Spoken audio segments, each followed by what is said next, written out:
فرزند زہرا یہ حالات برے ہیں۔ کاشانۂ بصیرت ایک ایسا مکمل یوٹیوب چینل جس پر محروم بصارت کے لیے بالخصوص اور تمام افراد کے لیے بالعموم سینکڑوں کی تعداد میں اسلامی کتب دستیاب ہیں۔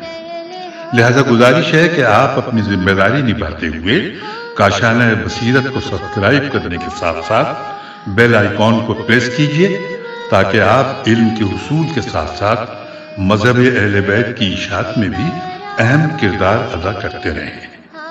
کاشانۂ بصیرت، کاشانۂ بصیرت، کاشانۂ بصیرت۔ فرزند زہرا یہ حالات برے ہیں۔ بسم اللہ الرحمن الرحیم۔ السلام علیکم سامعین، کاشانۂ بصیرت کا یوٹیوب چینل اور میں سیمی زوار ہم مل کر کتاب پڑھ رہے ہیں آج کل مغربی تمدن کی ایک جھلک کے، اور اس کا یہ ہے والیوم 2۔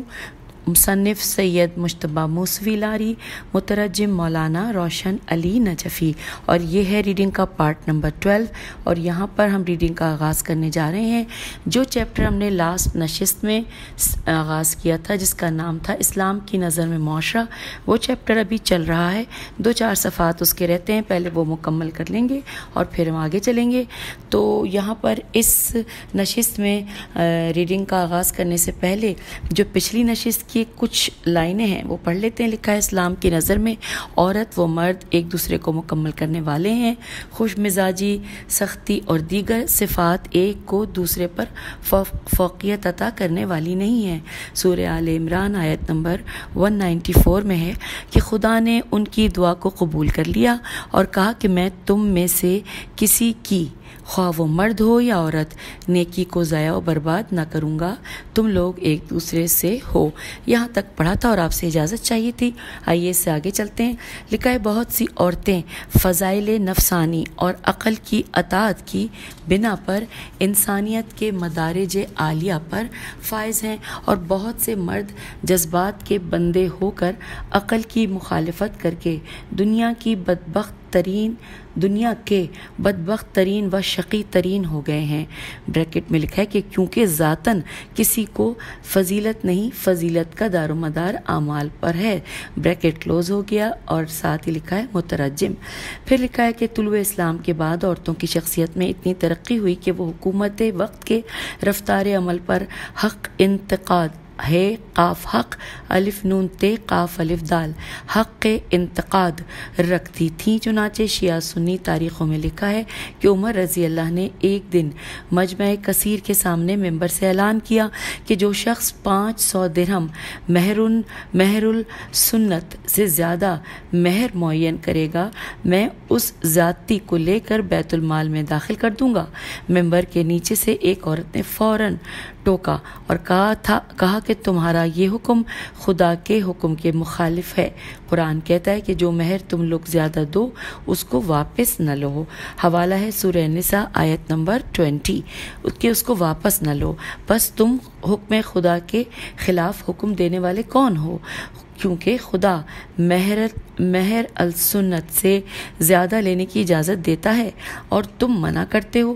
یہ سن کر عمر رضی اللہ نے کہا کہ مرد نے اشتباہ الف شین تے بے الف ہے اشتباہ کیا، عورت نے صحیح بات کہی، اس سے زیادہ آزادی عورت کو کس مذہب نے دی ہے؟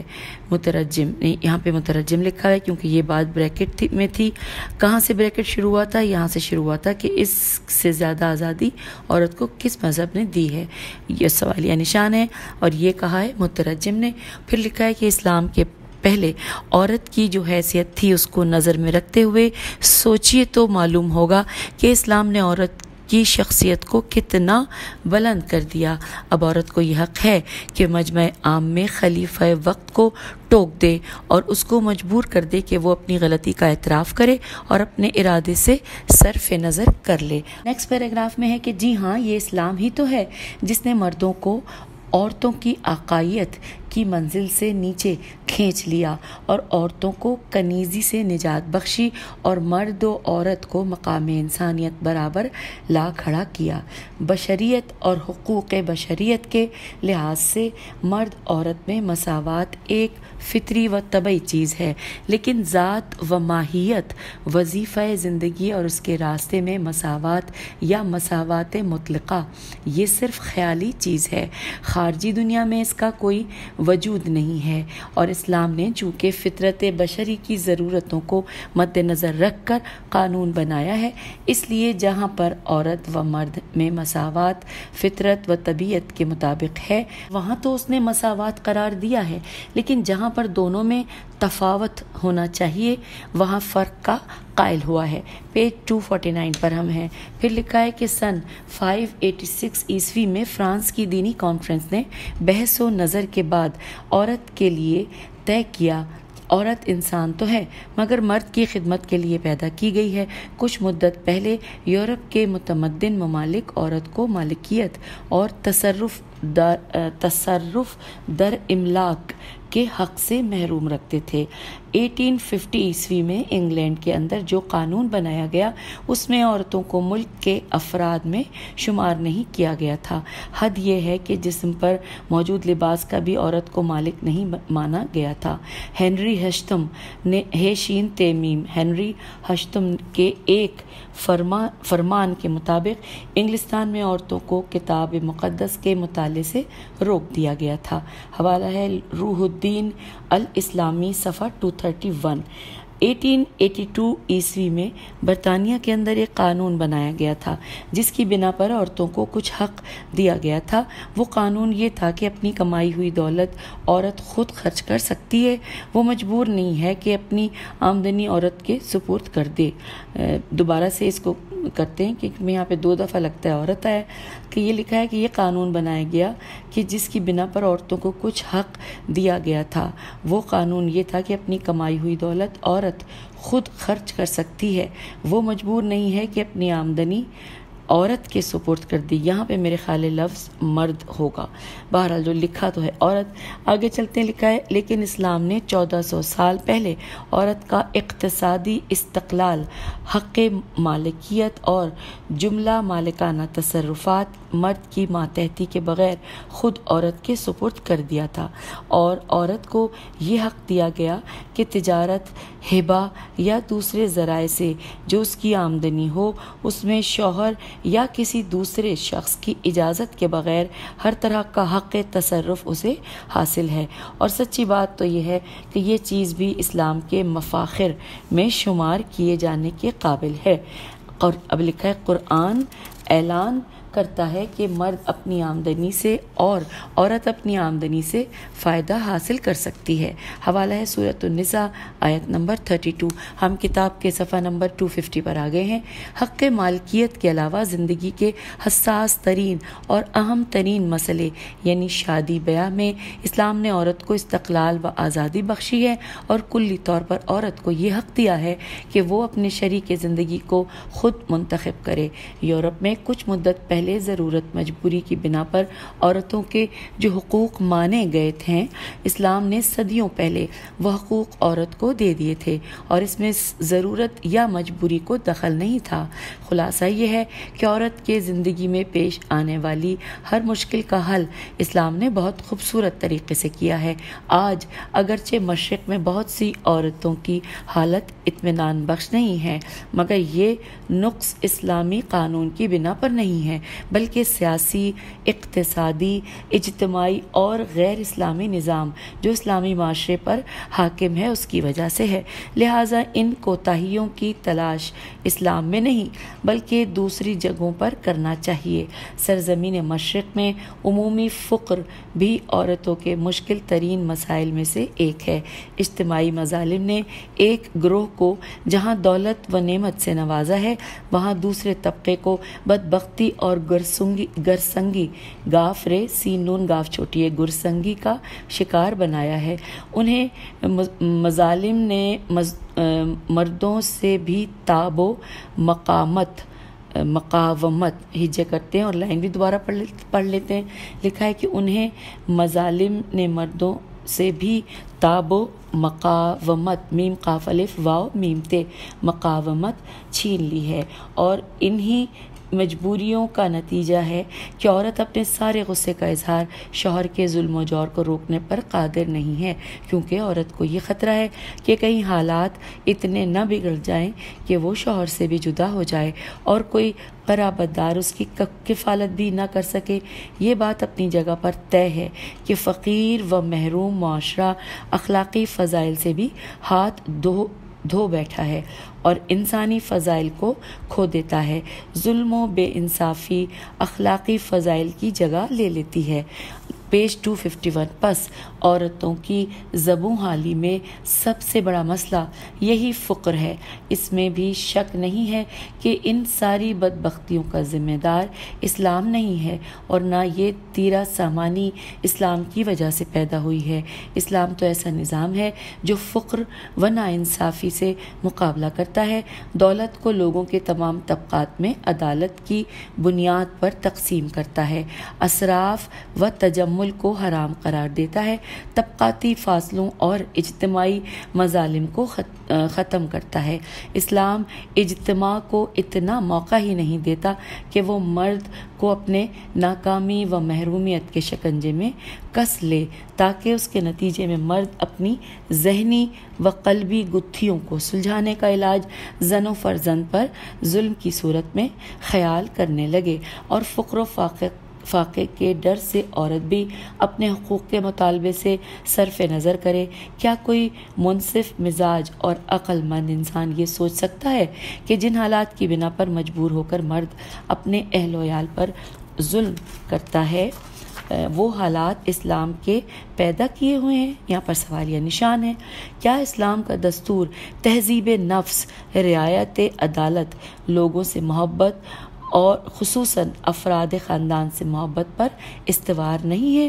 یہ وہی اسلام تو ہے جس نے عورت کو اس معراج ترقی پر پہنچایا اور معاشرے میں اس کی حیثیت متعین کی۔ اب ذرا یہ بھی دیکھیے کہ آج کی متمدن دنیا کی نظر میں عورت کی کیا قدر و قیمت۔ آج کے تمدن نے عورت کی کوئی اہمیت نہیں بڑھائی بلکہ ضرورت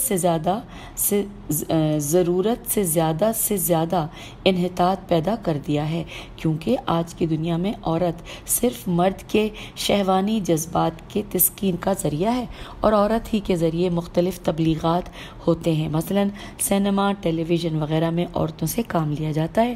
آج عورت کی شہرت و شخصیت کا دار و مدار اخلاقی فضائل اور علم و دانش پر نہیں ہے۔ متقی عورتیں زیادہ تر گمنام ہیں۔ احترام و شہرت تو ان عورتوں کے لیے ہے جنہوں نے اپنے کو ہنرمند کے نام سے مشہور کر رکھا ہے، پیج 252 اور کر رکھا ہے، اور جو معاشرے میں کوئی بھی مثبت اقدام نہیں کر سکتی، وہ تو بس آوارگی، دہرزگی، دال ہیرے زے گاف چھوٹی دہرزگی کا مظاہرہ کرنا جانتی ہیں۔ ایک امریکی دانشمند جذبات پرستی اور فکری اجتماع کے انحرافات کو اس طرح ذکر کرتا ہے کہ آج کی دنیا میں برہنہ سینہ دکھانے والی عورت $1 ملین کماتی ہے، اور وہ مرد جو ایک گھونسے سے کسی کی جان لے سکتا ہے صرف $0.5 ملین کماتا ہے، اور وہ شخص جو ملینوں انسان کی نجات کے لیے اپنے بال سفید کر لیتا ہے، اس کی درآمد مرنے کے لیے زیادہ اور زندگی کے لیے کم ہے۔ پروفیسر ایلبرٹ کانلی کاف الف نون لام چھوٹیے لکھتے ہیں کہ 1919 عیسوی میں جب عورتیں پارلیمنٹ میں داخل ہونے کے لیے جنگ کر رہی تھیں اور اس وقت قید و موت تک سے نہیں ڈرتی تھیں، اس وقت کسی کو بھی احساس نہیں تھا کہ آدھی صدی کے بعد ان کا مطالبہ آزادی ان کی پوتیوں اور نواسیوں کے ہاتھوں اتنی متبذل میم تے بے زال لام شکل اختیار کر لے گا کہ جس سے عورت کی شخصیت اور اس کا اجتماعی مقام بالکل متزلزل ہو جائے گا۔ آج اگر وہ عورتیں زندہ ہوتی تو ان کو اپنی آزادی کی واپسی اور پارلیمنٹ سے محرومیت کا مطالبہ قطعی طور پر کرنا چاہیے، کیونکہ 50 سال کے تجربے نے بتایا کہ آزادی حاصل کر کے عورتوں کو کچھ ملتا تو کیا، انہوں نے اپنی سابقہ ساکھ سین الف کاف ہے ساکھ کی بھی قربانی دے دی۔ حوالہ ہے روشن فکر شمارہ، اور آگے لکھا ہے 8 29 اور یہاں پر یہ چیپٹر مکمل ہو گیا اور اب ہم اگلا چیپٹر پڑھنے جا رہے ہیں پیج 253 پر، اور اس چیپٹر کا نام ہے طلاق در اسلام۔ پڑھتے ہیں۔ سب سے پہلے تو یہ جان لینا چاہیے کہ طلاق و جدائی ایک غیر فطری اور سنن سین پہ پیش ہے اور نون سنن آفرینش الف مدہ فیرے یہ نون شین آفرینش کے خلاف ہے۔ جس معاشرے میں طلاق کی کثرت ہو جائے اس سے سمجھ لینا چاہیے کہ یہ معاشرہ فطری زندگی کے راستے سے بھٹک گیا ہے۔ علم حقوق کے علماء نے زن و شوہر کے تعلقات کو خصوصی مرکز توجہ بنایا ہے اور اظہار نظر بھی فرمایا ہے، اور چونکہ طلاق کی وجہ سے خاندان پر برا اثر پڑتا ہے، گھر کا ماحول منقلب ہو جاتا ہے، بچے مختلف قسم کے ذہنی و روحی مفاسد میں مبتلا ہو جاتے ہیں۔ اس لیے بہت سے علم الاجتماع کے ماہرین کی رائے ہے مجبوری کے علاوہ طلاق کو ہر صورت میں ناجائز قرار دے دینا چاہیے اور اس سلسلے میں سختی سے کام لینا چاہیے تاکہ کوئی شخص طلاق کا اقدام ہی نہ کر سکے۔ علم الاجتماع الف لام الف جیم تے میم الف عین کے ماہرین کی رائے مناسب صحیح مگر بعض موقعوں پر اخلاقی یا روحی لحاظ سے طلاق ناگزیر بن جاتی ہے۔ ایسی صورت میں طلاق نہ دینا تباہی کا پیش خیمہ بن سکتا ہے۔ ذرا سوچئے اگر شوہر و زوجہ کے حالات میں بہتری کی کوئی صورت ممکن ہی نہ ہو تو اس وقت کیا کرنا چاہیے؟ کیا اس وقت خانوادے کو اسی طرح جہنم میں جلنے دیا جائے یا ایسی صورت میں اس مسئلے کا حل طلاق کی صورت میں کرنا چاہیے تاکہ وہ لوگ داخلی کشمکش اور ذہنی تکلیف سے نجات حاصل کر سکیں؟ اب ان دونوں راستوں میں کون سا راستہ اس دوزخ سے بچانے کے لیے استعمال کرنا چاہیے؟ اس قسم کے مواقع پر اسلام نے مخصوص شرائط کے ساتھ طلاق کو جائز قرار دیا ہے تاکہ خانوادے کو اس دوزخ سے بچایا جا سکے، برخلاف مسیحیت کے کہ اس نے ایسی صورت میں بھی طلاق کو جائز نہیں سمجھا بلکہ طلاق کو ممنوع قرار دے دیا ہے۔ پیج 254۔ ایسی صورت میں طلاق دے دینا ہی بہتر ہے کیونکہ طلاق نہ دینے کی صورت میں اختلاف کم ہونے کے بجائے بڑے ازدواجی زندگی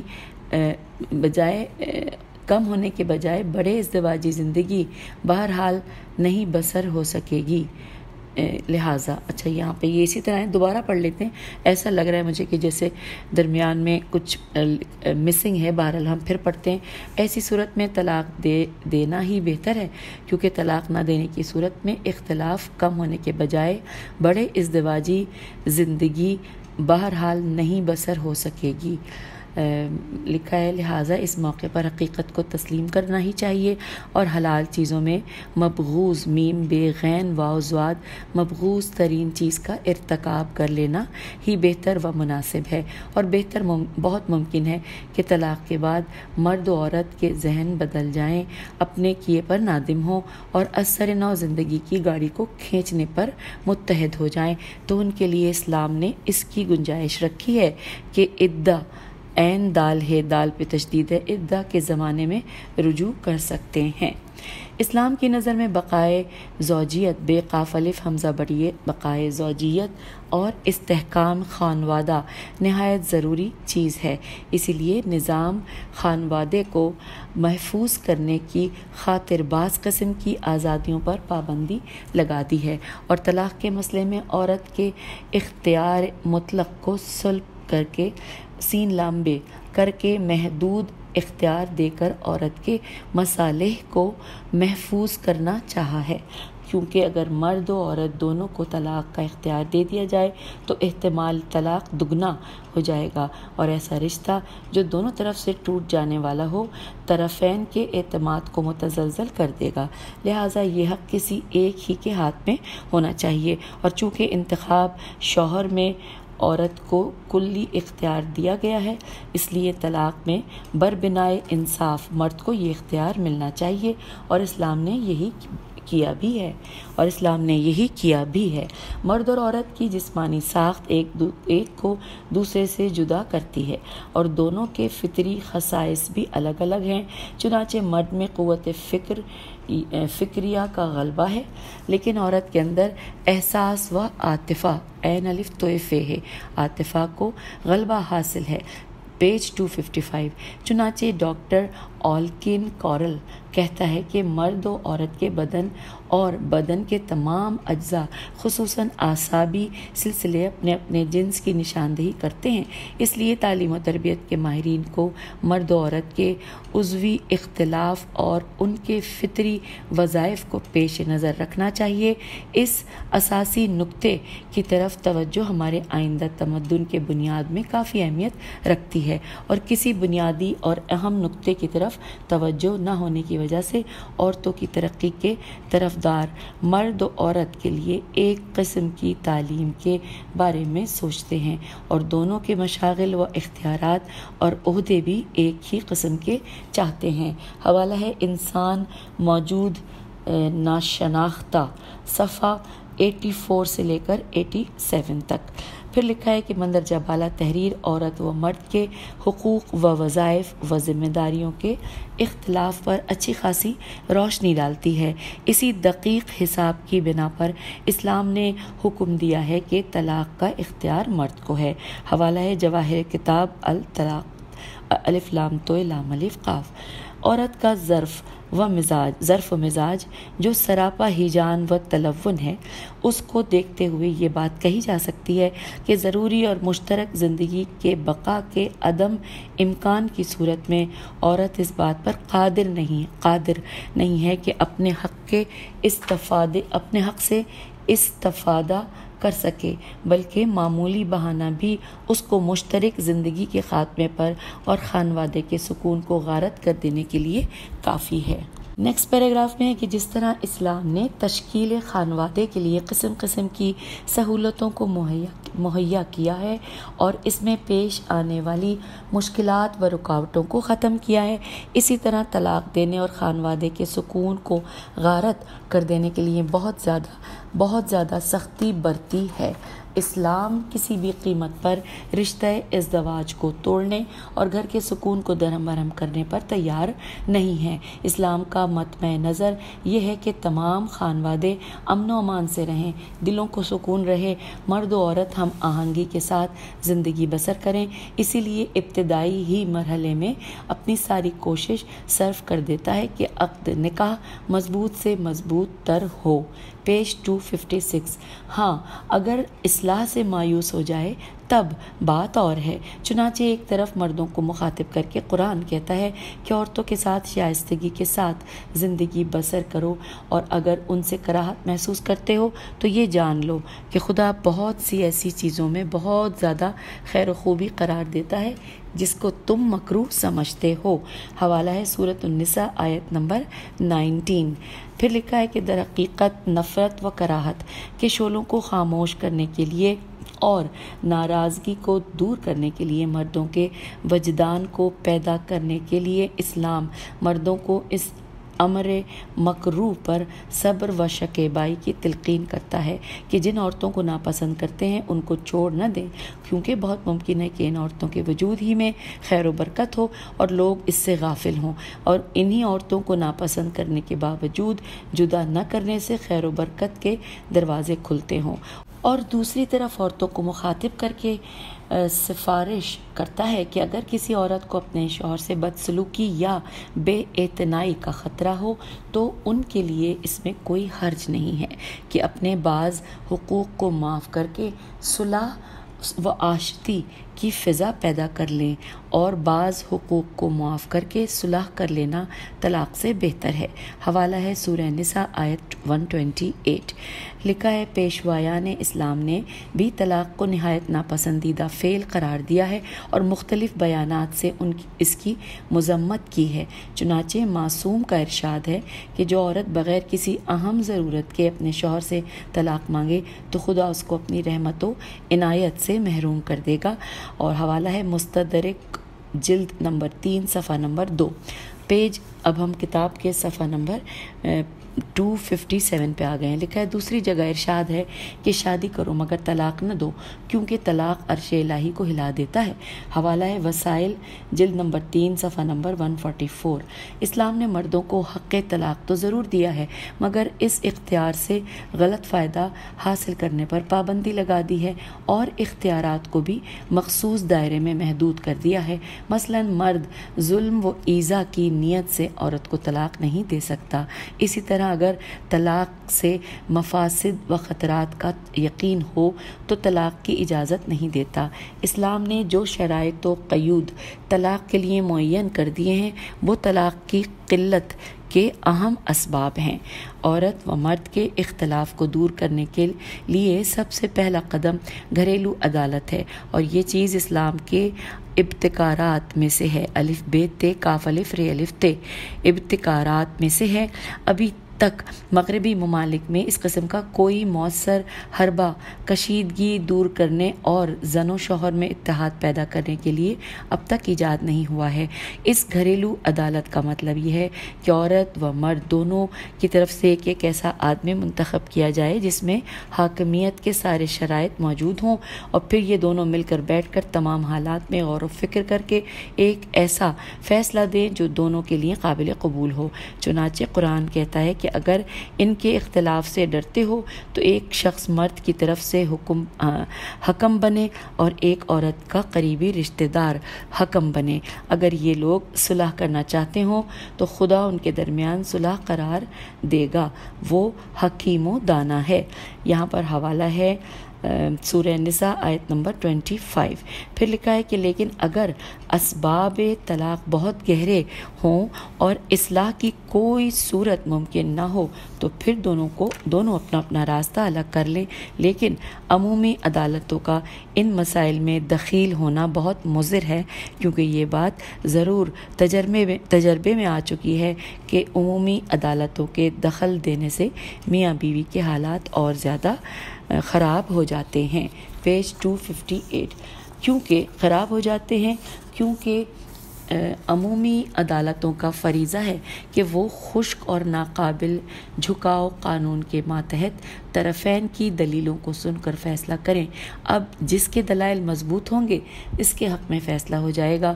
وہ لوگ آتش اختلاف کو بجھانے کی کوشش نہیں کریں گے اور نہ اختلاف کے اسباب دور کرنے کی کوشش کریں گے. اس کے علاوہ ایک بڑی خرابی اور بھی ہے کہ طرفین خالص گھریلو باتوں کو اپنا دعویٰ ثابت کرنے کے لیے بیگانہ افراد کے سامنے پیش کریں گے جس سے مرد و عورت کے احساس مجروح ہوتے ہیں اور ان کی شخصیتیں متاثر ہو جاتی ہیں اور پھر اختلاف کم ہونے کے بجائے بڑھ جاتا ہے. نیکسٹ پیراگراف میں ہے کہ طلاق کے شرائط میں ایک شرط یہ بھی ہے کہ 2 عادل شخصوں کے درمیان صیغہ طلاق جاری کیا جائے. طلاق پر 2 عادل مسلمانوں کو گواہ بناؤ. حوالہ ہے سورۃ النساء آیت نمبر 25. اب اگر 2 عادل شخصوں کے بغیر صیغہ طلاق جاری کیا گیا تو طلاق باطل ہے. طلاق میں 2 عادل کی شرط کا فائدہ یہ ہے کہ جب ان کے سامنے مسئلہ آئے گا تو وہ اپنے عادل ہونے کی وجہ سے اس بات پر مجبور ہیں کہ کوشش کر کے میاں بیوی میں اختلاف کو ختم کرا دیں اور حتی الامکان طلاق نہ ہونے دیں. لیکن طلاق کے بعد اگر شوہر رجوع کرنا چاہے تو پھر رجوع کے لیے کوئی شرط نہیں ہے. یہاں معاملہ طلاق کے بالکل برعکس ہے کیونکہ اسلام کا نظریہ یہ ہے کہ اتحاد و اتفاق اور رشتہ ازدواج کی بقا بے قاف الف حمزہ میں کسی قسم کی تاخیر نہ ہونی چاہیے. اختلاف و جدائی کو دور کرنے اور الفت و محبت کو بحال کرنے کے لیے اسلام نے مختلف سہولتیں مہیا کی ہیں.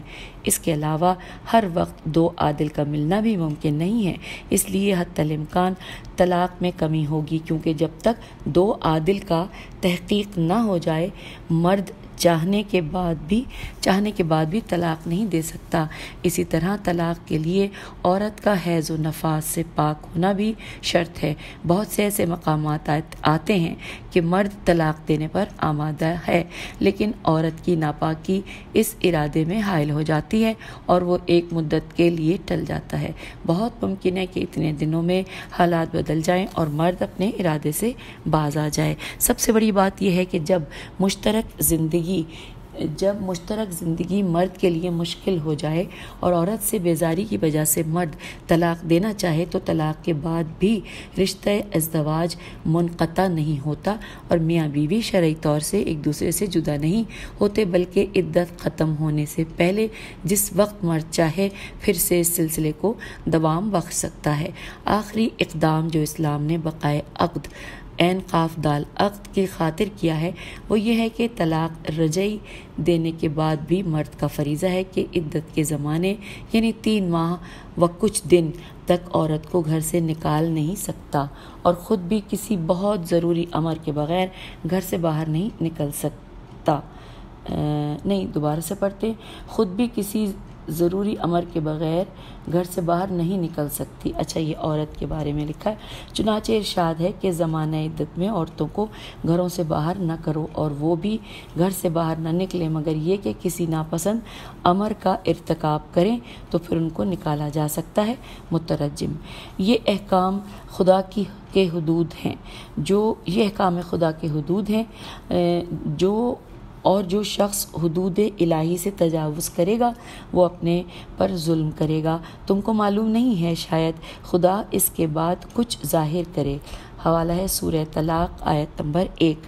پھر لکھا ہے کہ 3 مہینے اور کچھ دن کی مدت جس میں عورت کو اپنے شوہر کے گھر رہنا ہی چاہیے، مرد کو طلاق دینے پر نادم و پشیمان بھی بنا سکتی ہے اور بہت ممکن ہے کہ اس مدت میں محبت و الفت پھر سے پیدا ہو جائے اور دوبارہ مرد ازدواجی زندگی پر آمادہ ہو جائے۔ اسی بات کی طرف آیت قرآنی کا آخری حصہ اشارہ کرتا ہے، یعنی کہ اس حکم کا فلسفہ کہ عورت عدت کے زمانے میں کیوں شوہر کے گھر پر رہے بیان کر رہی ہے۔ پیج 260 پر ہم آ گئے ہیں۔ لکھا ہے اور اس میں خوبی یہ ہے کہ عدت رجعیہ میں رجوع کرنے کے لیے کسی خصوصی اہتمام کی ضرورت نہیں ہے، بلکہ مرد کی بقا نکاح کی معمولی خواہش بھی اس بات کے لیے کافی ہے۔ رجوع میں اتنی سہولت دینی اس بات کی دلیل ہے کہ اسلام اتحاد خانوادے کو ہر قیمت پر باقی رکھنا چاہتا ہے اور طلاق کو جدائی و انتشار کو سخت ناپسند کرتا ہے۔ اسی طرح اب یہاں پر ہم آپ سے اجازت چاہیں گے کیونکہ اس کے بعد ذکر آ رہا ہے خلا کا، تو وہ ہم اگلی نشست میں ساتھ مل کر پڑھیں گے۔ ہم پیج 260 پر اجازت چاہ رہے ہیں اور پیج 260 پر ہی سے دوبارہ ریڈنگ کا آغاز کریں گے۔ اجازت دیجیے۔ خدا حافظ، فی امان اللہ۔